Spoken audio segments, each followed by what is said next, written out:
Bom, então vamos falar sobre o crime de homicídio. O crime de homicídio é o primeiro crime do Código Penal, né, da parte especial do Código Penal.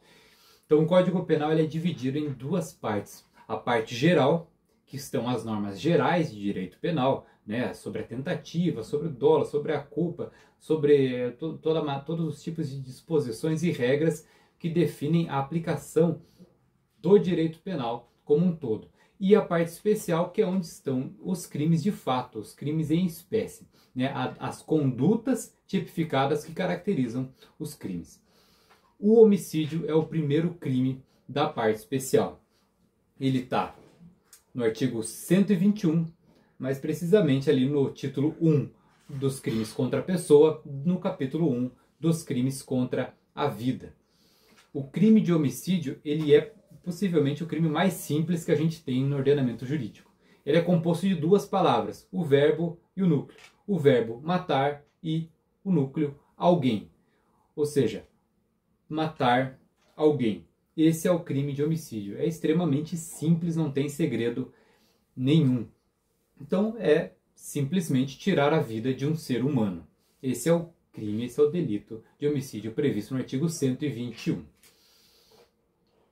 Então, nesse caso, quem que pode ser o sujeito ativo desse delito? Né? Quem pode praticar esse crime? Qualquer pessoa, não é um crime próprio, é um crime que qualquer ser humano pode ir lá e praticar o delito. E quem que pode ser o sujeito passivo? Né? Quem que pode ser a vítima desse crime? Também, obviamente, um ser humano, né? E qualquer pessoa. O único detalhe importante de se fazer aqui é a distinção entre o crime de aborto e o crime de homicídio. Porque ambos são um crime contra a vida de um ser humano. Só que no crime de aborto, o ser humano ainda é um feto em gestação. E no homicídio já é uma pessoa nascida. Né? Então, obviamente, o crime de homicídio é contra uma pessoa que já tem a sua vida extrauterina, já está nascida. E o crime de aborto é um crime contra a vida de uma pessoa que ainda está na sua vida intrauterina, ainda não nasceu. Uma distinção, um detalhe importante a ser feito aqui é qual que é o momento exato em que um crime contra a vida de um ser humano deixa de ser aborto e começa a ser um crime de homicídio. Né? A lei não fala nisso. É a doutrina que faz, né, que desenvolve essa discussão. Em que momento se fala assim, ó, a partir de agora não é mais aborto, a partir de agora é homicídio. A convenção que se tem, que é uma convenção pacífica, é de que a partir do momento que se inicia o parto, né, que é quando se rompe, né, a bolsa, o saco amniótico e se inicia o parto, a partir dali o crime contra a vida desse que está nascendo já configura o crime de homicídio e não mais de aborto. Então, até o parto é aborto. No momento que se iniciou o parto, a partir dali, o crime que se caracteriza é o crime de homicídio. Vamos falar um pouco agora sobre a materialidade do crime de homicídio, ou seja, como que se prova esse crime, como que é feita, né, a comprovação da materialidade desse delito. Existe um ditado popular, um senso comum que fala o seguinte: se não tem corpo, não tem prova. Né? Mas isso está completamente errado. Por quê?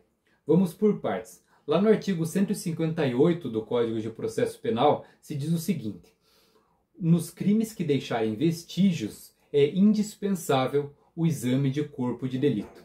Então, o que é isso? O que é um crime que deixa vestígios? É um crime que efetivamente deixa provas materiais, objetos, né, vestígios. No crime de homicídio é certamente um crime que deixa vestígios, né? Tem no mínimo um cadáver lá para ser examinado. Por exemplo, um exemplo de um crime que não deixa vestígios, né, uma injúria verbal. Só falar e falou uma injúria, acabou. Não tem onde fazer exame nenhum, exame pericial nenhum. Então, existem crimes que não deixam vestígios e crimes que deixam vestígios. Nos crimes que deixam vestígios, o exame de corpo de delito é indispensável. E o homicídio é um desses crimes. Outro detalhe importante de se falar é o seguinte: o exame de corpo de delito não é apenas a perícia feita sobre um corpo humano. Né? Exame de corpo de delito é o nome que se dá a qualquer tipo de exame pericial sobre um objeto relacionado a um crime. Então esse exame pode ser feito sobre uma cápsula, um projétil, uma arma de fogo, um corpo humano que sofreu uma lesão e também um cadáver, qualquer objeto que está relacionado, né, com o crime. Então isso dá o nome de exame de corpo de delito. Então beleza, o crime que deixa vestígios é obrigatório ter o exame de corpo de delito. Mas e se não tiver o corpo? Se o cara sumir com o cadáver, né, e não for possível fazer o exame de corpo de delito, como é que fica isso? Se o corpo, né, o cadáver sumir, né, mesmo assim, isso não vai de maneira alguma impedir a apuração, o processamento, a imputação e a eventual condenação pelo crime de homicídio. Por mais que, né, o desaparecimento do cadáver dificulte as investigações, dificulte a comprovação da autoria, até da materialidade do crime, isso não existe nenhum óbice para que não possa ser feito o exame, ou melhor, não possa ser feita a comprovação do crime por outros meios de prova. Até porque se não fosse assim, seria muito fácil se livrar de um homicídio. Era só carbonizar o corpo. Pronto, acabou. Ninguém mais pode ser responsabilizado. Então, o desaparecimento do cadáver certamente dificulta as investigações, mas isso de maneira alguma impede que seja feito o processamento, a apuração e até mesmo a condenação por esse crime, né, do corpo que desapareceu. Isso está lá no artigo 167 do Código de Processo Penal, que fala o seguinte: não sendo possível o exame de corpo de delito por haverem desaparecidos os vestígios, a prova testemunhal poderá suprir-lhe a falta. A lei fala em prova testemunhal, mas a convenção pacífica que se tem aqui qualquer outro tipo de prova, qualquer outro meio de prova que seja suficiente para demonstrar a autoria e a materialidade do crime vão bastar, né, vão ser suficientes para que esse crime seja comprovado.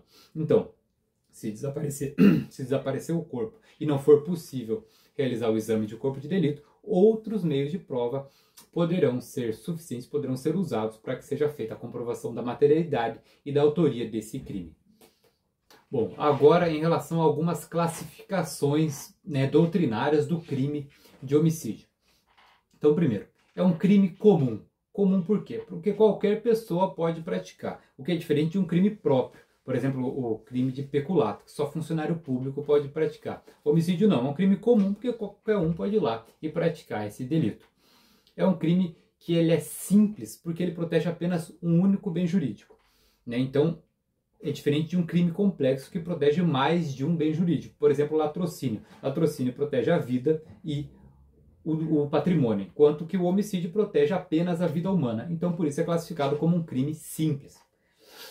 É também classificado como um crime material, porque ele precisa da ocorrência de um resultado materialístico para sua consumação, que é diferente de um crime formal, que basta apenas a subsunção da conduta ao tipo, sem a necessidade de um resultado materialístico. Então é preciso que haja de fato no mundo real a ocorrência de um resultado, no caso ali é a morte. Também é um crime de dano, porque não basta só o resultado, é preciso que haja de fato uma lesão ao bem jurídico tutelado pela norma. Aqui, por mais que seja parecido a ideia do crime de dano com um crime material, o crime material ele se opõe, ele é diferente do crime formal, né? E o crime de dano é diferente de um crime de perigo. Então, o que seria um crime de perigo? É um crime que ele gera um perigo ao bem jurídico. Por exemplo, a pessoa que ela está, né, dirigindo embriagada, ela está dirigindo e gerando um perigo ali às pessoas, dos transeuntes e as demais pessoas do trânsito. É um crime que gera um perigo ao bem jurídico. E o crime de dano não, ele é um crime que de fato o bem jurídico foi danificado, foi lesionado. Então o crime de homicídio é um crime de dano porque ele precisa que a vida humana seja danificada, que a vida humana, o bem jurídico tutelado, seja atingido. Além disso, é um crime unissubsistente, porque um único ato basta para que se configure o crime de homicídio. Diferente de um crime plurissubsistente, por exemplo, o próprio latrocínio, que existe o homicídio e depois a subtração. É um crime que ele tem mais de uma conduta. O crime de homicídio não, é apenas ali um ataque ao bem jurídico e acabou. Não precisa de mais nada para que ele aconteça. Ele também é um crime unissubjetivo ou de concurso eventual. O que é um crime unissubjetivo ou de concurso eventual? É que apenas uma pessoa basta para que esse crime, basta para praticar esse crime. Não é preciso que mais pessoas se juntem para praticar o crime. Uma única pessoa consegue praticá-lo. Diferente, por exemplo, da contravenção penal de rixa. A rixa precisa que várias pessoas se juntem e comecem a se encher de porradas umas às outras. Aí é um crime plurissubjetivo, porque é preciso que várias pessoas estejam juntas praticando uma conduta para que o crime se configure. O homicídio não, ele é um crime unissubjetivo. Uma única pessoa basta, para que se possa praticar e configurar o delito. Além disso, é um crime instantâneo, Porque a morte, ela acontece em um único momento, né? Então o resultado desse crime, né, a consumação desse crime acontece no momento ali da morte. Portanto, é um crime instantâneo. Diferente, por exemplo, de um crime permanente como o sequestro, a extorsão mediante sequestro, que a pessoa fica lá dias, horas, semanas, né, o crime acontecendo. E por fim, é importante destacar que é um crime instantâneo de efeitos permanentes. Ou seja, é um crime que acontece num único momento, mas os efeitos desse crime, né, ele é permanente, ele não tem como voltar atrás, né? Obviamente, alguém morreu, não tem mais como retornar, né, ao status quo anterior. Então é um crime instantâneo de efeitos permanentes. Essas são as classificações mais básicas do crime de homicídio. Agora vamos falar sobre os tipos de homicídio que estão no Código Penal, especificamente os tipos de homicídios dolosos que estão no Código Penal.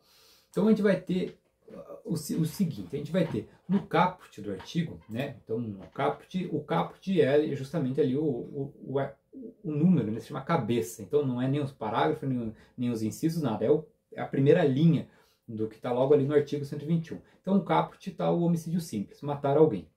A gente vai ter no parágrafo 1º o que se chama de homicídio privilegiado e no parágrafo 2º o que se chama de homicídio qualificado. Então são esses três tipos de homicídios dolosos que estão descritos no Código Penal: o simples, o privilegiado e o qualificado. O privilegiado e o qualificado, eles têm a sua conduta descrita especificamente como que se configura. Então o privilegiado é um homicídio que é praticado de maneira mais branda, mais leve, né, menos reprovável, e por isso tem uma pena menor, por isso é chamado de privilegiado. E o qualificado é um homicídio que é praticado de maneira mais reprovável, pior, mais terrível, e por isso recebe uma pena maior. Então é o homicídio qualificado. Tanto privilegiado quanto qualificado, ele está ali descrito exatamente o que caracteriza o homicídio qualificado, o que caracteriza o homicídio privilegiado. O homicídio simples não. O homicídio simples é simplesmente matar alguém. Então o que vai ser o homicídio simples? Tudo que não for nem privilegiado nem qualificado. O homicídio simples, na verdade, ele é subsidiário. Então, enquanto que o privilegiado é algo mais leve, mais tranquilo, e o qualificado é algo pior, o simples fica ali no meio. Ele não é nenhum nem outro. Não caracterizou nem o qualificado, nem o privilegiado, a gente vai ter o homicídio simples. O homicídio simples tem a pena de 6 a 20 anos de reclusão. Então, vamos falar agora sobre o homicídio privilegiado, que está no parágrafo 1º. Primeira coisa a se falar sobre o homicídio privilegiado é o seguinte: esse termo privilegiado ele não está tecnicamente correto, porque o termo privilegiado ele se contrapõe ao termo qualificado. O que é o qualificado? Seria o crime que é praticado de maneira mais gravosa e recebe uma pena maior. Só que essa pena maior não é uma agravante na pena, não é um aumento, é uma nova pena maior. Então, o homicídio qualificado ali, você vai ver o seguinte: o homicídio qualificado ele tem uma pena de 12 a 30 anos, enquanto que o simples tem a pena de 6 a 20. Então perceba aqui, o homicídio simples 6 a 20, o qualificado é uma outra pena, 12 a 30. Não se fala em 1/3, não se fala em dobro, nada. É uma outra pena, isso é o qualificado. O privilegiado também é assim. O termo privilegiado, ele recebe uma nova pena, só que dessa vez menor. Por isso que chamar esse parágrafo 1º de privilegiado não está tecnicamente correto, porque ele não dá uma nova pena. Ele fala uma causa de diminuição de pena, que é de 1/6 a 1/3. Então, quando se fala que se existe uma diminuição da pena de 1/6 a 1/3, ou um aumento da pena de 1/6 a 1/3, ou qualquer fração, não se está diante de qualificado nem privilegiado, mas sim de uma causa de aumento de pena, ou uma causa de diminuição de pena, também chamada de majorante e minorante. Então, nesse caso do parágrafo 1º, a gente tem uma minorante, uma causa de diminuição de pena. Só que a doutrina, a jurisprudência falam isso como se sendo um homicídio privilegiado. Também não tem problema nenhum, é só uma questão técnica, né, que é importante esclarecer. Então, vamos ler esse parágrafo 1º, que é essa causa de diminuição de pena, essa minorante chamada de homicídio privilegiado. Se o agente comete o crime impelido por motivo de relevante valor social ou moral ou sob domínio de violenta emoção, logo em seguida à injusta provocação da vítima, o juiz pode reduzir a pena de 1/6 a 1/3. Então vamos lá. Praticou-se um homicídio. O dispositivo ele descreve 3 situações que, se uma delas acontecer, existe essa possibilidade aqui de diminuir a pena. A primeira, se o homicídio for praticado motivado por um relevante valor social. O que é um relevante valor social? É justamente uma situação que a pessoa ela pratica o delito com essa intenção de certa forma, satisfazer o interesse da sociedade. Por exemplo, o cara vai lá e pratica um homicídio contra o sujeito que fica na praça, roubando as pessoas, roubando os carros, praticando algum tipo de crime sexual contra as mulheres que passam na praça. Então, o crime de homicídio nessas circunstâncias pode se caracterizar como um crime praticado, motivado por um relevante valor social, porque ele diz respeito a toda a sociedade. A sociedade, de certa forma, se interessa nesse crime. Então, por isso é um crime um pouco mais atenuado, um pouco menos grave. Então, essa é a primeira situação, relevante valor social. A segunda situação, relevante valor moral. Qual que é a diferença das duas? O valor moral, ele diz respeito a uma situação mais íntima, mais subjetiva, né, da pessoa que praticou o homicídio. Então, enquanto que o valor social diz respeito mais à sociedade como um todo, o valor moral diz respeito mais a uma situação mais íntima, mais subjetiva e, de certa forma, honrosa, né, com a pessoa que pratica o crime. Então, o que pode caracterizar o relevante valor moral? Alguns exemplos da doutrina. Por exemplo, o cara que vai lá e pratica um homicídio contra um indivíduo que praticou, né, anteriormente um crime sexual contra alguém de sua família, sua filha, irmã. Ele vai lá e pratica homicídio contra o cara. É sim um relevante valor moral, né? De certa forma, sim, uma vingança, mas é uma vingança motivada por um valor moral muito forte, muito relevante. Também vai caracterizar esse relevante valor moral, por exemplo, uma situação de eutanásia, em que o cara vai lá e pratica alguma ação para interromper a vida da pessoa que está enferma, que está doente e está sofrendo severamente. É sim um crime de homicídio, mas um crime de homicídio que tinha a intenção de interromper o sofrimento daquela vítima que uma hora, né, já ia acontecer, né? Aquele resultado uma hora já ia acontecer. Então isso também caracteriza um relevante valor moral. Então essas são as duas primeiras situações. E a terceira e última situação é sob domínio de violenta emoção, logo em seguida a injusta provocação da vítima. Então aqui é uma situação que é uma situação bem específica, né? O sob domínio de violenta emoção, logo em seguida a injusta provocação da vítima. Então, qual que é o contexto que o legislador aqui elaborou? É uma situação em que a vítima começou a provocar, a vítima começou a incomodar, a encher o saco de maneira muito incisiva. Não é exatamente uma discussão concomitante. A vítima que começa errada, ela que está fazendo cagada, ela que está enchendo o saco. E ela vai enchendo o saco, vai provocando, até que chega uma hora que o autor, né, que o cara que está recebendo esses insultos se revolta e vai lá e pratica homicídio contra o cara que está mexendo o saco. Então é o seguinte, o cara ficou numa emoção violenta, de muita raiva, de muita fúria, por causa das provocações da vítima, e naquele contexto ali foi lá e praticou homicídio contra essa vítima. Se ficar caracterizado esse contexto, vai se aplicar a qualificadora.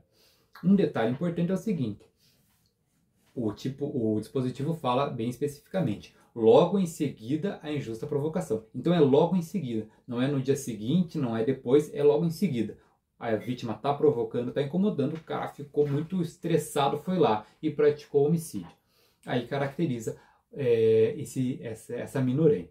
Se no caso a provocação da vítima, ou melhor, se no caso o homicídio for praticado pela injusta provocação da vítima, mas não logo após, né, lá no dia seguinte, o cara no dia seguinte acordou e falou, ó, não vou tolerar isso, e vai lá e pratica o homicídio contra o cara que ficou enchendo o saco dele no dia anterior, não vai caracterizar, né, esse homicídio privilegiado. Vai configurar, daí poderá configurar no caso, uma circunstância atenuante que está no artigo 65, inciso 3, a linha C do Código Penal, que vai falar lá, né, são circunstâncias que atenuam a pena se o crime for praticado sob influência de violenta emoção provocada por ato injusto da vítima. Então, é um ato que é da vítima que foi injusto, que gerou uma violenta emoção no agente criminoso, ele foi lá e praticou o crime. Essa circunstância atenuante vale para todos os crimes, está na parte geral do Código Penal, né? Essa é a aplicabilidade geral para todos os crimes. E também, obviamente, vai ser aplicada ao crime de homicídio. Então, se foi logo após, é a minorante, o homicídio privilegiado. Se for depois, em outra circunstância, né, o crime praticado pela injusta provocação, aí vai se aplicar essa circunstância atenuante do 65, inciso 3, a linha C. Um último detalhe importante sobre o homicídio privilegiado é o seguinte: você vai ler ali no parágrafo que ele diz no final, né? Caracterizando uma dessas 3 circunstâncias, o juiz pode reduzir a pena de 1/6 a 1/3. Só que apesar da lei falar pode, né, na verdade o juiz deve, né? A doutrina e a jurisprudência são pacíficas no sentido de que, se uma dessas circunstâncias for configurada, o juiz deve aplicar essa minorante. É um direito subjetivo do réu, por mais que esteja escrito pode, é um direito subjetivo, então a pena deverá ser diminuída de 1/6 a 1/3. Esse é o homicídio privilegiado. Agora vamos falar sobre o homicídio qualificado.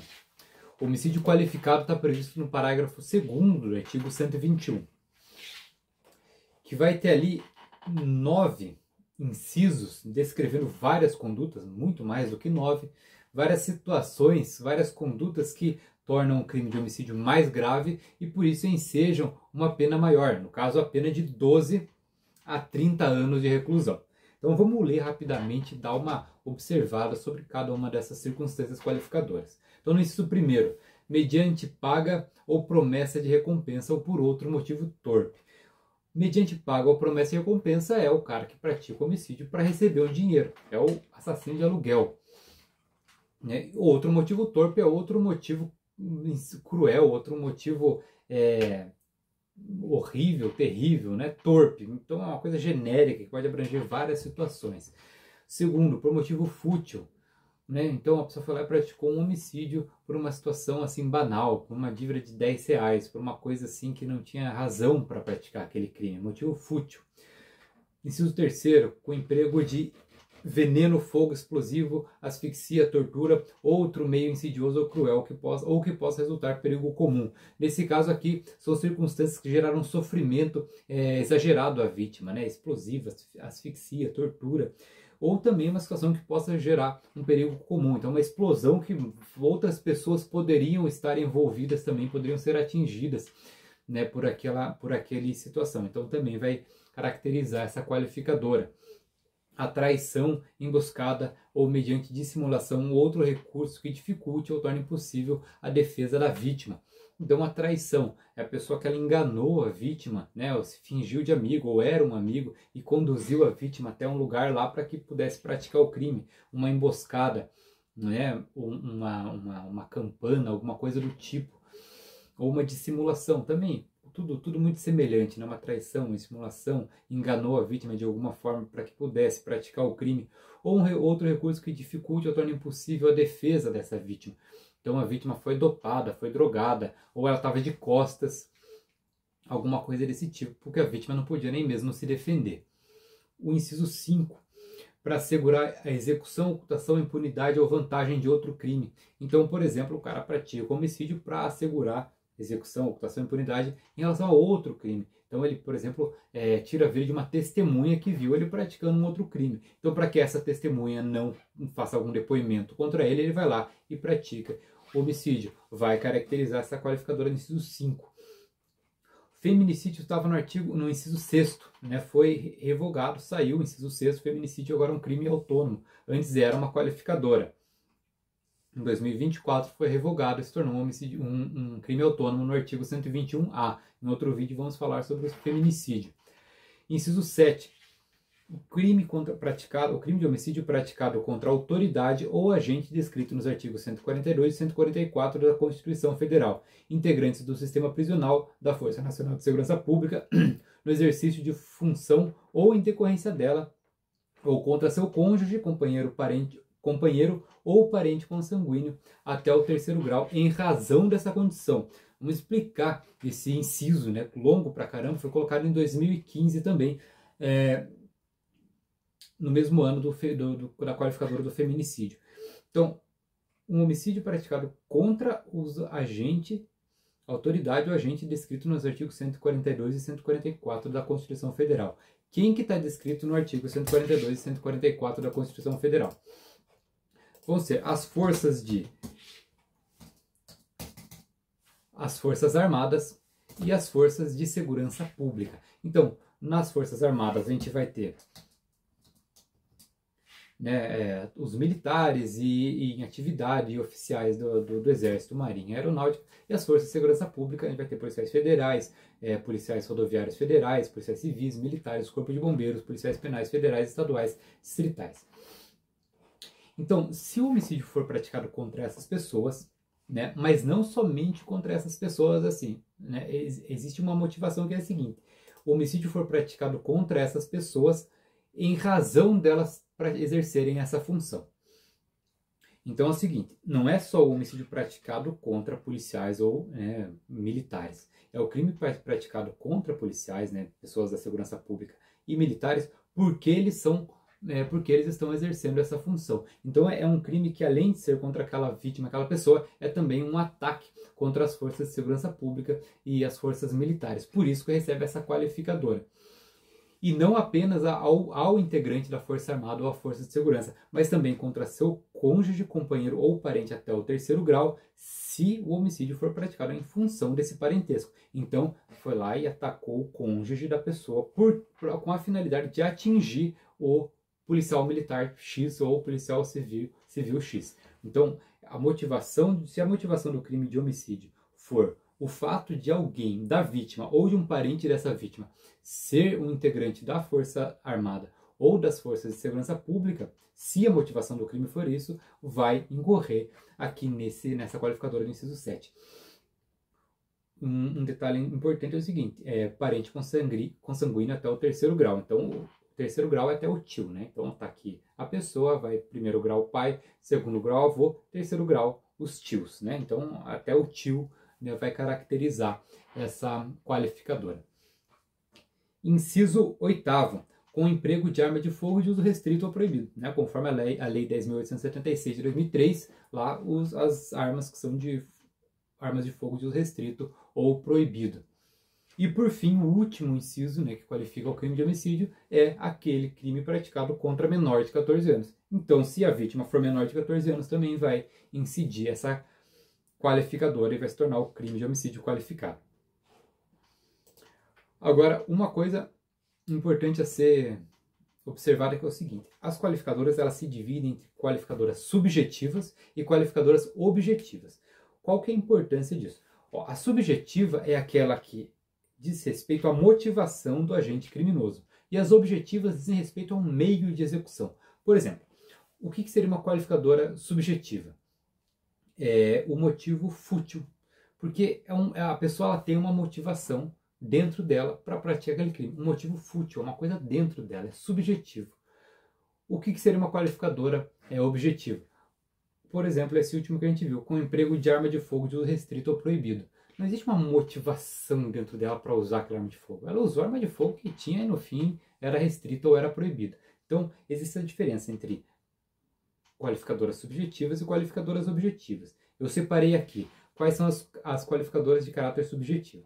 Mediante paga promessa de recompensa ou por outro motivo torpe. Então tem uma motivação torpe, uma motivação subjetiva torpe, feia.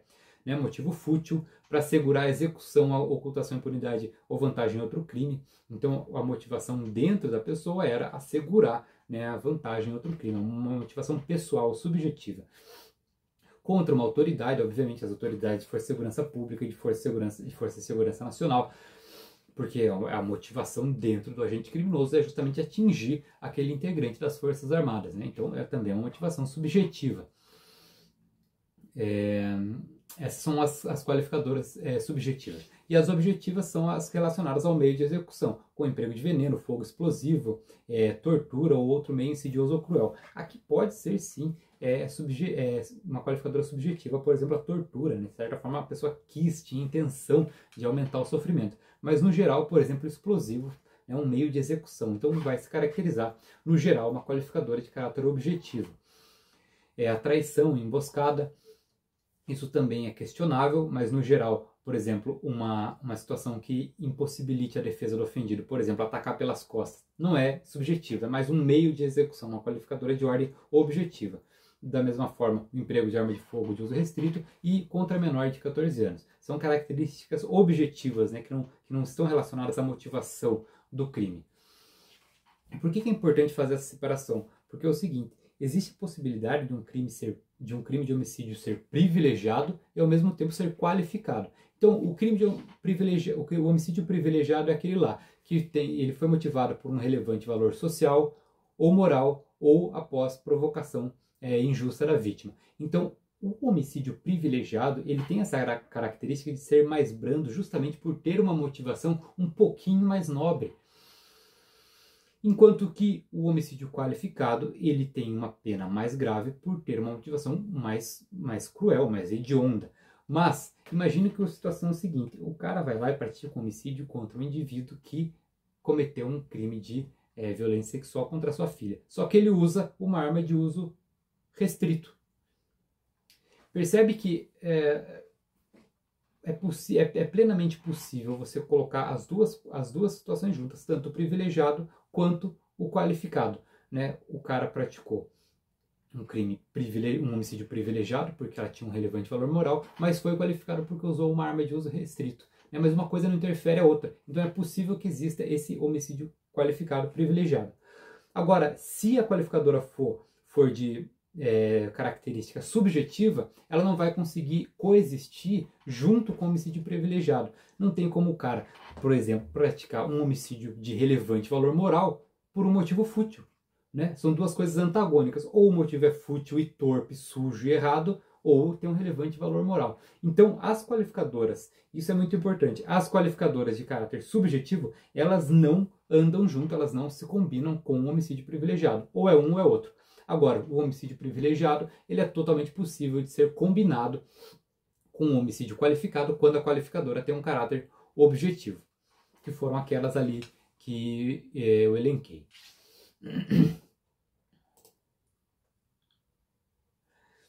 Agora alguns pontos importantes sobre o crime de homicídio.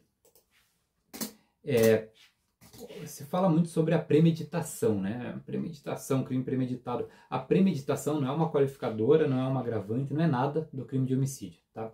Então, apesar de se falar muito em premeditação, isso não é uma circunstância que qualifica. A gente leu ali, não existe premeditação em momento algum. É claro que existe a emboscada, a dissimulação, outras situações que podem ser premeditadas, mas a premeditação em si não qualifica o crime. O que vai qualificar são essas outras situações aqui. Uma coisa que eu já falei, o feminicídio era uma qualificadora em 2015, agora não é mais, se tornou um crime autônomo desde 2024, né, lá no artigo 121A. Outro detalhe importante, o fato da vítima ser ascendente, né, pai, mãe, avô, avó, ou descendente, filho, neto, ou irmão, não qualifica o crime de homicídio. Não existe nenhuma qualificadora nessa circunstância aqui. Se a vítima for ascendente ou descendente, vai caracterizar a agravante lá do artigo 61, inciso 2, a linha E do Código Penal. Agora, uma informação importante sobre as qualificadoras do crime de homicídio é o seguinte. Se você percebeu ali, tem um negócio estranho nessas qualificadoras. As circunstâncias que qualificam o homicídio do inciso 1 até o inciso 5, elas têm uma energia, elas têm meio que uma finalidade específica, que é diferente das circunstâncias qualificadoras a partir do inciso 5, que está ali no 6º, né, revogado, 7º, 8º e 9º. Né, se você for perceber, você analisa até que aparece que as qualificadoras até o inciso 5 estão separadas, né, porque ela já acaba ali. 1, 2, 3, 4, 5, pena, reclusão 12 a 30, acabou, aparentemente. De repente começa de novo, ali no antigo feminicídio, de repente 7, contra a autoridade policial, com emprego de arma de fogo, contra menor de 14 anos. O que aconteceu aqui? Por que é assim? Né? Essas primeiras 5 qualificadoras, elas são originais do Código Penal de 1940, então assim desde 1940. Então quem fez isso aí fez tudo de uma vez só. Então você percebe que elas têm mais ou menos uma finalidade bastante parecida. Elas estão relacionadas ou com um meio de execução mais cruel, mais insidioso, ou com uma finalidade subjetiva do agente que também é mais torpe, mais feia, mais terrível, né? Então motivo fútil, mediante pagamento, traição, e elas estão ali relacionadas. Essa foi a ideia inicial do legislador de 1940, quando fez as qualificadoras do crime de homicídio. O que acontece? A partir de 2015 começaram a inserir, né, novas qualificadoras no Código Penal, no artigo 121. E elas já são completamente diferentes, porque vieram 40, 60, 75 anos depois, né, dessas qualificadoras iniciais. E a partir de 2015 foram inserindo novas e cada uma veio com uma ideia, com um entendimento, com uma finalidade que não se conversava direito com o resto do artigo, com o resto do ordenamento jurídico. Por que é assim?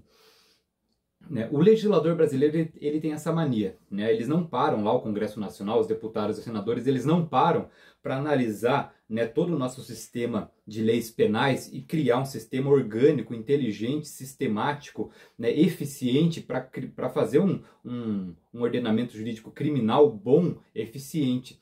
Né? Então, o que acontece? A gente tem um Código Penal de 1940, um Código de Processo Penal de 1941, que vai sofrendo reformas e acréscimos sucessivos e que eles não se coadunam, eles não se combinam, não tem organicidade, não tem uma sistematização inteligente. Então é tudo solto, tudo jogado. Então o que aconteceu? Essa situação aqui do inciso 7º, né, que são a qualificadora do crime de homicídio quando é praticado contra, né, policiais, contra militares, ela é totalmente válida, claro, é uma situação mais grave, só que nem qualificadora deveria ser um novo crime, né, de tão complexa aquela época, fala do artigo da Constituição Federal, fala de quem são os integrantes, fala dos parentes, fala do terceiro grau, então é uma qualificadora assim, bastante complexa. Geralmente a qualificadora ela é o crime com uma situação que torna mais grave, e não uma nova situação completamente diferente, né, como é esse inciso 7º aqui.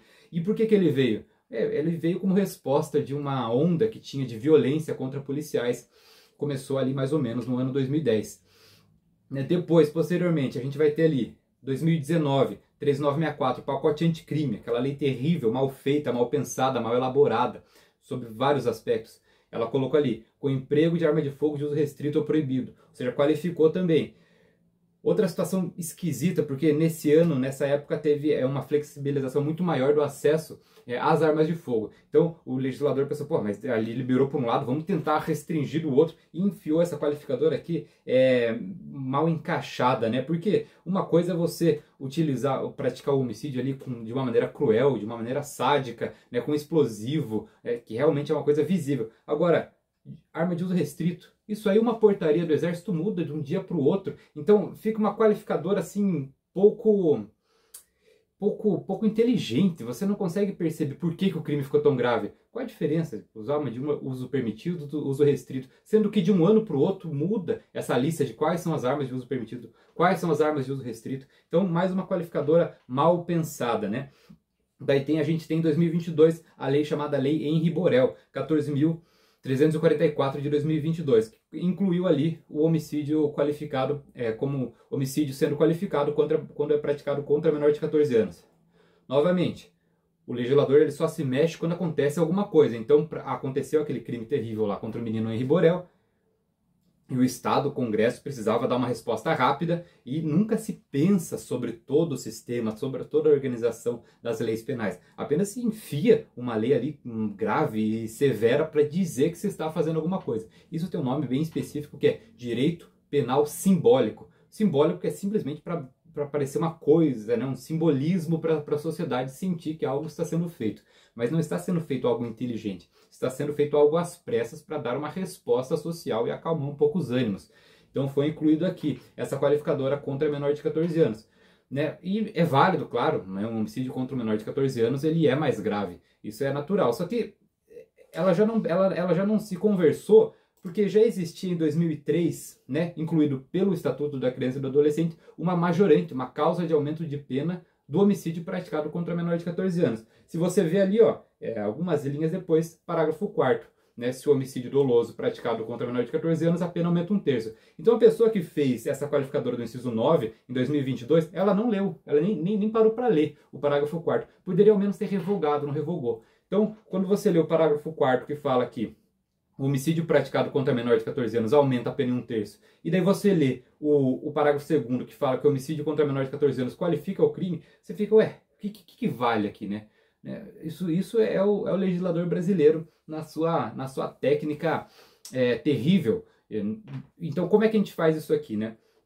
De início, a gente tem que aplicar a lei de introdução às normas do direito brasileiro. Vou colocar aqui para vocês verem.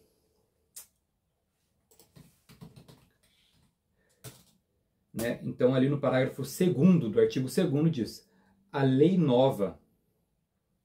Não, no parágrafo 1º do artigo 2º diz o seguinte: a lei posterior revoga a lei anterior quando seja com ela incompatível. Então, qual lei que vale aqui? A gente vai ter duas situações. A agravante do parágrafo 4º, né, que aumenta a pena de 1/3 quando o homicídio é praticado contra menor de 14 anos, que é de 2003, do ECA.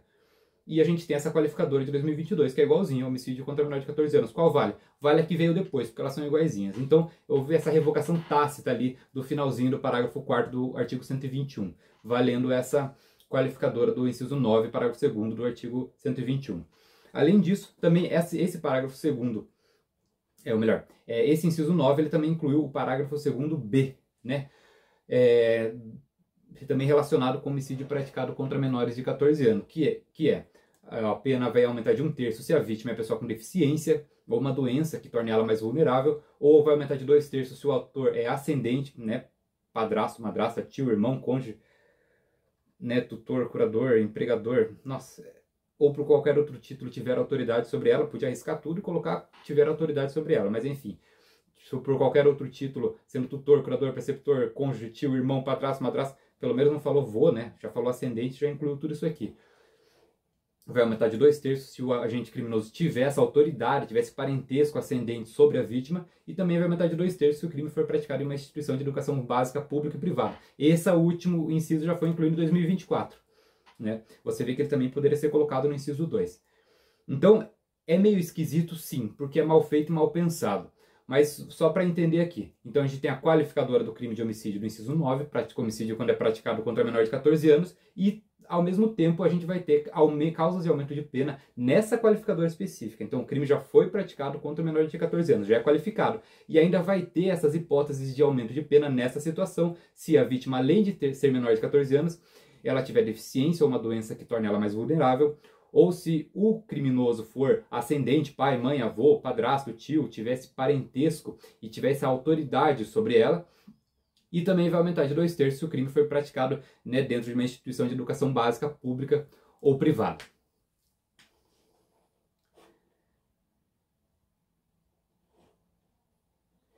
Essa foi a lei Henri Borel, incluído em 2022 e aumentado, acrescentado ali mais um detalhe em 2024. Por fim, a gente vai ter ainda as últimas duas majorantes ou causas de aumento, né? Majorante e causa de aumento são sinônimos, que estão no parágrafo 4º e parágrafo 6º do artigo 121. Essas são gerais, são genéricas, né? Valem para todo crime de homicídio, inclusive homicídio simples. Né? Então, no parágrafo 4º, vai ser a segunda parte ali. Né? Mais uma vez, uma redação ruim, né? Que ela foi modificada pelo ECA, depois foi modificada pelo Estatuto do Idoso, que ela começa falando, o parágrafo 4º, começa falando de uma majorante do crime culposo. Mas lá na segunda parte, depois do ponto, ela começa: sendo doloso homicídio, a pena será aumentada de 1/3 se o crime é praticado contra menor de 14 anos. Isso aqui não vale mais, porque foi revogado tacitamente lá em 2022. Ou maior de 60, isso aqui ainda vale. Então, a única parte que vale disso aqui é o seguinte: sendo doloso homicídio, a pena será aumentada de 1/3 se a vítima for maior de 60 anos. Foi incluído pelo Estatuto do Idoso em 2003. Então, essa é uma majorante, uma causa de aumento do crime de homicídio. Se o homicídio for praticado contra um maior de 60 anos, vai receber esse aumento de 1/3. Se for contra menor de 14, vai ser qualificado. E por último, ainda tem mais uma majorante do crime de homicídio, a última agora, né, que foi incluída em 2012, que é a pena é aumentar de 1/3 até a metade. Então, de 1/3 até a metade, vai variar, se o crime for praticado por milícia privada sob o pretexto de prestação de serviço de segurança ou por grupo de extermínio. Então esse dispositivo foi inserido, né, ali para tentar frear ou dar uma resposta à atividade das milícias, né, nas comunidades do Brasil. Então a gente vai ter, se o crime for praticado por uma milícia privada sob esse pretexto, né, de segurança ou por um grupo de extermínio, né, uma situação aí de um grupo que visa praticar algum tipo de ideologia de extermínio, vai aumentar 1/3. O grupo de extermínio é uma situação que torna o crime hediondo. Então vamos falar agora sobre a hediondez, né, do crime de homicídio. Agora, outra situação importante é sobre o caráter hediondo do crime de homicídio. Nem todo homicídio vai ser hediondo. Os crimes hediondos, eles estão tipificados, elencados, né, especificamente lá na Lei de Crimes Hediondos, que é a Lei 8.072 de 90. Então, a Lei 8.072 de 90, ela está lá. Quais são os crimes? Ela descreve quais são os crimes que são hediondos. É o que torna as coisas, às vezes, bastante esquisitas, porque é uma lei meio mal pensada. Então, o crime de homicídio ele vai ser hediondo em duas situações. A primeira, que é a mais óbvia, é o homicídio qualificado. Então, todo homicídio qualificado vai ser um crime hediondo, vai ser um homicídio hediondo. Né? O que isso implica? Isso implica na situação da progressão do regime, no início da execução da pena. O crime hediondo tem algumas questões lá que só dizem respeito aos crimes que são considerados hediondos. A gente vai ver num vídeo específico sobre essa lei. Então, homicídio qualificado é considerado hediondo. Esse é o primeiro. Um detalhe importante é o seguinte: como eu falei, pode existir o crime de homicídio privilegiado qualificado, que é o crime de homicídio privilegiado com uma qualificadora de caráter objetivo. Nesse caso, o crime não será considerado hediondo. O crime hediondo é só quando for um homicídio qualificado sem a privilegiadora, ou melhor, sem a minorante. Então, se for um homicídio privilegiado com uma qualificadora de caráter objetivo, mesmo que seja um homicídio qualificado, não vai se configurar o crime de homicídio hediondo. Então não vai ser um delito hediondo. Então essa é a primeira situação. O homicídio qualificado é um delito hediondo, menos se for privilegiado. E a segunda situação é uma situação específica descrita na lei de crimes hediondos, que é o homicídio praticado em atividade típica de grupo de extermínio, ainda que cometido por um só agente. Então, essa situação, ela pode sair, né? Ela pode escapar da situação de homicídio qualificado. Então, pode ser um homicídio simples, né? Nessa circunstância, se for praticado nessas circunstâncias, um homicídio simples também pode ser considerado hediondo. O que é uma situação de atividade típica de grupo de extermínio, ainda que cometido por um só agente? É justamente um crime de homicídio que aconteça em um contexto, né, que aconteceria ou que é motivado por uma ideologia de extermínio, né, uma coisa assim terrível, mesmo que seja cometido por uma única pessoa, né? A pessoa, sei lá, tem um grupo na internet que ela colhe ideias malucas lá e ela vai lá e pratica o crime de homicídio motivado por essa ideologia de extermínio. Então isso caracterizaria um crime hediondo. Então são essas duas situações: homicídio qualificado e homicídio praticado em atividade de grupo de extermínio ainda que cometido por um só agente. Homicídio simples por si só não é um crime hediondo. Agora, em relação ao homicídio culposo, né? Então falamos do homicídio doloso, o homicídio simples, o homicídio privilegiado, o homicídio qualificado, também as circunstâncias de aumento de pena do homicídio doloso. Agora vamos para o homicídio culposo, que está no parágrafo 3º do artigo 121. Em relação à diferença de culpa e dolo, vamos fazer um vídeo específico só sobre isso. Aqui a gente vai abordar o básico do que é culpa. Então, o parágrafo 3º diz o seguinte: se o homicídio é culposo, a pena vai ser de detenção de 1 a 3 anos. Né? De início, já é importante ressaltar que essa pena é extremamente baixa. Né? 1 a 3 anos para uma pessoa que tirou a vida de alguém por um descuido é uma pena muito, muito baixa. O crime de furto é uma pena de 1 a 4. Então, se alguém foi lá e furtou a sua cuia de chimarrão, recebe uma pena maior do que se alguém foi lá e, de repente, sem querer, tirou a vida de uma pessoa. Né? Mais um erro grave, crasso do nosso legislador. Mas vamos continuar. O que é o homicídio culposo, qualquer crime culposo? É quando a pessoa não tinha a intenção de praticar o delito e nem aceitou o risco de causar aquele resultado. Ela não queria e nem imaginou, nem estava interessada que aquilo acontecesse de maneira alguma. Mas ela praticou uma conduta violando um certo dever de cuidado. Então ela estava fazendo alguma coisa que ela precisava tomar cuidado, não tomou o cuidado necessário e por uma imprudência ou negligência ou imperícia, ela acabou causando, né, a morte de alguém. Então, isso é importante no crime de homicídio culposo, todo crime culposo. É preciso que haja uma violação do dever de cuidado. Então, ela está exercendo uma atividade que ela precisava observar certas regras, ou ser cautelosa, não observou essas regras e causou a morte de alguém por uma imprudência, uma negligência ou imperícia. Essa questão da imprudência, da negligência e da imperícia está lá no artigo 18, inciso 2 do Código Penal. Então vamos supor que o cara está lá no supermercado pegando aquele carrinho de compras, né, no atacadão, no atacarejo, e ele está levantando uma tonelada lá de produtos, e ele tem que tomar muito cuidado, porque se ele se desequilibrar, ele fizer alguma coisa errada no volante ali, no controle daquele carrinho, ele pode derrubar aquilo e acabar atingindo alguém. Então, por uma situação de imprudência ou negligência ou imperícia, ele acaba cometendo um erro, aquilo acaba caindo e tirando a vida de alguém. Isso se trataria de um homicídio culposo. Qual que é a diferença entre imprudência, negligência e imperícia? A imprudência é a pessoa que ela está agindo de maneira, digamos assim, muito acelerada, ela está imprudente, ela está fazendo as coisas assim, tudo atropelado, na loucura, e acaba causando algum dano. A negligência, ao contrário, é a pessoa que ela não está nem aí. Ela, não vou observar isso, deixa acontecer, a pessoa está sendo assim displicente, negligente, e com isso ela causou algum dano.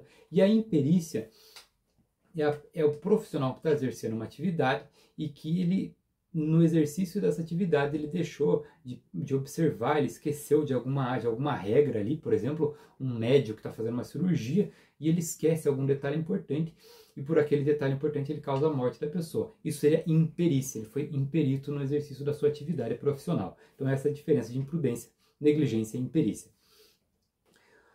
Outra situação importante é diferenciar o dolo eventual da culpa, né? Porque a culpa, como eu falei ali, a pessoa ela não tinha intenção de produzir o resultado e não aceitou o risco de produzir. Ela não queria, ela não imaginou, não era a intenção dela que aquilo acontecesse. No dolo eventual é diferente. A pessoa também ela não tinha intenção de praticar o resultado, só que ela aceitou o risco de produzir o resultado. Então, por exemplo, o cara pegou o carro e saiu correndo a 150 por hora numa ruazinha estreita, movimentada, cheia de pessoas. Ele pode pensar assim, não tinha intenção de atropelar e nem causar morte em ninguém. Mas ele sabia, porque era possível saber, que aquela conduta dele poderia causar a morte de alguém. E ele aceita isso, porque ele sabe que aquilo pode acontecer, mas ele não liga. Ele fala, se pegar alguém, pegou, se não pegar, melhor, né? Não estou interessado em tirar a vida de ninguém. Isso é o dolo eventual. Por que é dolo eventual? Porque eventualmente pode acontecer um crime doloso. Ele pode passar ali por aquela rua não acontecer nada, ou ele pode passar e acabar atingindo alguém. Então se trataria de um crime doloso, porque ele aceitou o risco de produzir aquele resultado. E esse é o dolo eventual. Na culpa, no crime culposo é diferente. A pessoa não aceitou o risco de produzir aquele resultado. Ele não queria aquele resultado de maneira alguma, mas por uma negligência, uma imprudência, uma imperícia, aquilo aconteceu. Foi um descuido que ela não deveria ter se descuidado. Por isso que a pena é muito menor, porque não existia, em hipótese alguma, a intenção de praticar esse crime. Outro detalhe importante sobre a culpa é o seguinte: é preciso que haja resultado. Não existe crime culposo sem resultado. Então, se a pessoa está dirigindo toda assim, sem prestar atenção, toda displicente, toda falando no celular, mas não aconteceu nada, não existe crime. Então, é preciso que haja resultado. E também é importante que haja um nexo causal entre a conduta displicente, ou a conduta que violou um dever de cuidado, e o resultado. Então, por exemplo, você imagina que a pessoa está lá no volante dirigindo, e aí de repente ela começa a falar no celular, começa a olhar pela janela, ver como é que as coisas, está ali, não está prestando muita atenção, só que ela nem está pensando que ela pode causar a morte de alguém. Nisso entra alguém na frente do carro dela e falece atropelada. Aparentemente se trata de um crime culposo, mas vamos imaginar que essa pessoa que entrou no carro dela, ela estava querendo se matar, ela estava escondida atrás de um outro carro e ela pulou na frente do primeiro carro que apareceu e foi dessa pessoa, desse motorista descuidado. De modo que, mesmo se o motorista tivesse observado todas as regras de cuidado, tivesse prestando atenção em tudo, ele ia causar aquele resultado, morte. Ou seja, não existiu um nexo causal entre a sua conduta displicente, negligente e o resultado morte. Porque mesmo se ele tivesse observado todas as regras, ele teria causado o mesmo resultado porque a vítima ela se jogou na frente do carro. Então, a culpa, ela, além de exigir a existência do resultado, ela exige que haja esse nexo causal entre a violação do dever de cuidado e o resultado do crime, no caso a morte. Outro detalhe importante, é possível que exista concorrência de culpas, ou seja, duas pessoas juntas que concorrem para o crime, isso é plenamente possível. Né? Então imaginemos uma situação de um trabalhador numa obra que o patrão não forneceu para ele o capacete, e aí um outro trabalhador chocou um tijolo e acabou atingindo a cabeça aquele trabalhador que foi a vítima do crime. Né? Foi tudo culposo, mas ao mesmo foi uma culpa, digamos assim, concorrente, tanto o patrão que não deu o capacete, quanto o outro trabalhador que deixou cair sem querer o tijolo. Então há uma concorrência de culpas, os dois vão responder pelo crime culposo.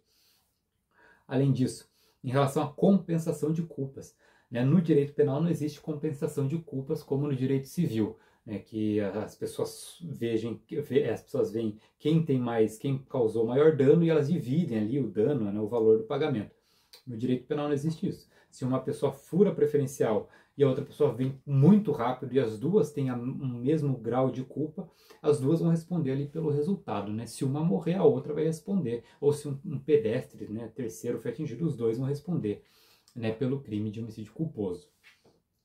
Então não existe essa compensação de culpas. As pessoas, se as duas concorreram para o resultado do crime, as duas vão responder, né, igualmente. Outra situação importante é uma causa de aumento de pena, ou seja, uma majorante, uma outra majorante, só que dessa vez em relação ao crime culposo. Então a gente viu as majorantes do crime doloso lá, né, que era do idoso e do menor de 14 anos e das milícias privadas, e também tem uma majorante do crime culposo, que também está previsto no parágrafo 4º. Então, o que vai se tratar essa majorante do crime de homicídio culposo? Vamos ler aqui. No homicídio culposo, a pena é aumentar de 1/3, ou seja, vai aumentar 1/3, se o crime resultar de inobservância de regra técnica de profissão, arte ou ofício, ou se o agente deixa de prestar imediato socorro à vítima, não procura diminuir as consequências do seu ato ou foge para evitar a prisão em flagrante.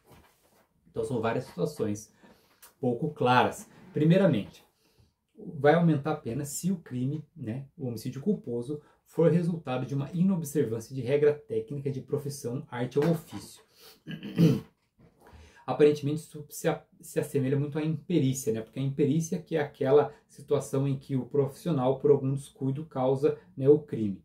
Só que nessa situação aqui não se trata de imperícia. Por quê? Porque a imperícia é quando o profissional ele se descuida e esquece alguma coisa e causa ali o crime de homicídio, causa o resultado danoso. Aqui se trata mais de uma negligência agravada, uma negligência profissional. Então é no caso do profissional que também está exercendo uma atividade de risco e ele sabe de uma regra, só que ele é negligente. Ele fala, isso aí não vai dar em nada, não tem problema nenhum. E aí ele faz alguma coisa ali e acaba gerando resultado danoso. Então é uma inobservância, né, de regra técnica de profissão, arte ou ofício. É difícil de entender, mas é isso aí. Então é uma situação que agrava a pena do crime culposo, se o cara for negligente no âmbito profissional. Ainda, se o agente deixa de prestar imediato socorro à vítima, não procura diminuir as consequências ou foge para evitar a prisão em flagrante. O não deixar de prestar imediato socorro à vítima ou não procurar diminuir as consequências do seu ato, eles estão muito relacionados, né? Então o cara praticou um crime de homicídio culposo e ele não ligou para ninguém, não tentou ajudar, né?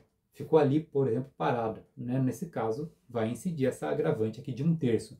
E a última situação é a pessoa que foge para evitar a prisão em flagrante. Então ele cometeu um crime culposo ali de homicídio e saiu fora e não fez nada, também vai incidir essa situação agravante. E agora, por último, a gente vai falar sobre o perdão judicial e o crime de homicídio culposo no trânsito. O perdão judicial está previsto no parágrafo 5º do Código Penal, parágrafo 5º do artigo 121 do Código Penal. O que é o perdão judicial?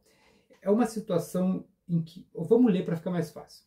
Na hipótese do homicídio culposo, o juiz poderá deixar de aplicar a pena, ou seja, não vai ter pena, se as consequências da infração atingirem o agente criminoso de forma tão grave que a sanção penal se torne desnecessária.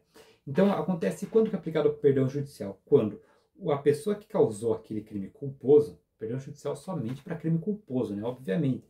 A pessoa que causou aquele crime culposo, nesse caso o homicídio,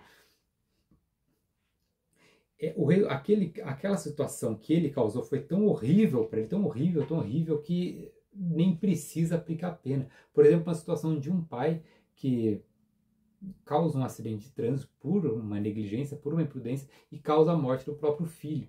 Aí o pai entra em depressão, entra em desespero, quer se matar, né? Ele não queria que aquilo acontecesse.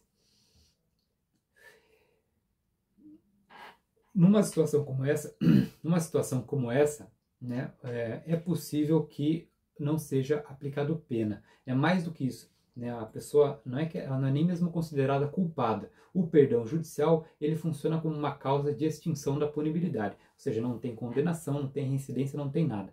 Apesar do artigo falar em pena, na verdade não existe nem mesmo condenação, né? Que a condenação é anterior à pena. Então nem mesmo condenação existe.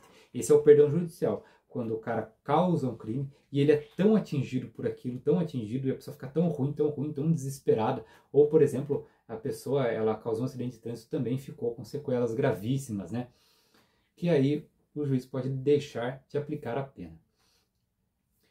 E por último, vamos falar sobre o crime de homicídio culposo no trânsito. A gente falou sobre homicídio culposo, né? Pena de detenção de 1 a 3 anos, mas se esse homicídio culposo for praticado em circunstâncias do trânsito, né, da condução de um veículo terrestre no meio do trânsito, não vai ser esse crime aqui do parágrafo 3º do 121.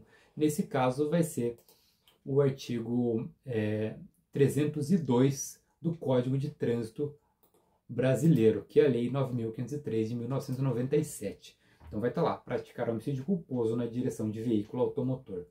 A pena vai ser maior do que do 121, vai ser de 2 a 4 anos de detenção. As regras são as mesmas, né? A violação do dever de cuidado, que vai ser, no caso, tanto as regras de trânsito como a violação geral de dever de cuidado. Então, mesmo que a pessoa esteja ali observando todas as regras de trânsito, se por algum motivo ela causa, por uma negligência, imprudência ou imperícia, ela gerar o crime de homicídio, né? Gerar a morte de alguém por culpa, vai responder pelo crime de homicídio culposo do 302 do CTB. Existem algumas agravantes desse crime de homicídio culposo do Código de Trânsito Brasileiro, que aumentam em 1/3 até a metade. Então pode ser 1/3 ou a metade. Quais são elas? Se o agente criminoso estiver conduzindo o veículo sem carteira de habilitação, né, ou permissão para dirigir, se o crime for praticado na calçada ou na faixa de pedestres, então invadiu a calçada, causou o homicídio, ou se deixar de prestar socorro, né, quando for possível fazer sem risco pessoal. Se não for possível fazer sem risco pessoal, as pessoas querem linchar o motorista, ele pode ir embora. Mas se ele puder prestar socorro e não fizer isso, vai agravar a pena. E o quarto inciso, ali do parágrafo 1º do 302, se o crime de homicídio culposo for acontecer no exercício de profissão ou atividade, né, no transporte de passageiros. Então o cara está transportando passageiros, é a profissão dele, e ele causa, né, um crime de homicídio culposo. Também vai agravar a pena ali de 1/3 até a metade. Por fim, ainda nós temos ali no parágrafo 3º do artigo 302 a situação que qualifica o crime de homicídio culposo na condução de veículo automotor, que é se o agente conduzir o veículo automotor sob a influência de álcool ou qualquer outra substância psicoativa que determine dependência. Então, se o cara tiver com álcool ou qualquer outra substância na cabeça e por isso ele violou um dever de cuidado por negligência, imprudência ou imperícia, ele causou um homicídio culposo, esse homicídio culposo vai ser qualificado. E qual que vai ser a pena? A pena, nesse caso, vai ser de 5 a 8 anos de reclusão. Aqui a pena é bem maior, né? Então, é maior que o simples, é maior que o simples agravado. A pena vai ser de 5 a 8 anos de reclusão. Então, no caso, o homicídio culposo normal, a pena é de 1 a 3 anos lá do Código Penal. Se for praticado através de um veículo, né, um carro, no meio do trânsito, a pena vai ser de 2 a 4 anos. Se for praticado numa situação que é uma situação agravante ali do parágrafo 1º, sem carteira de habilitação, na faixa de pedestre, na calçada, sem prestar socorro, né, no exercício de uma atividade de transporte de passageiro, a pena vai aumentar de 1/3 até metade. E se estiver sob influência de álcool ou qualquer outra substância na condução do veículo no meio do trânsito, aí a pena vai ser de 5 a 8 anos de reclusão, que é a maior pena que a gente vai ter ali para o homicídio culposo. Então esse foi o crime de homicídio. Espero que você tenha gostado. Qualquer dúvida é só perguntar nos comentários.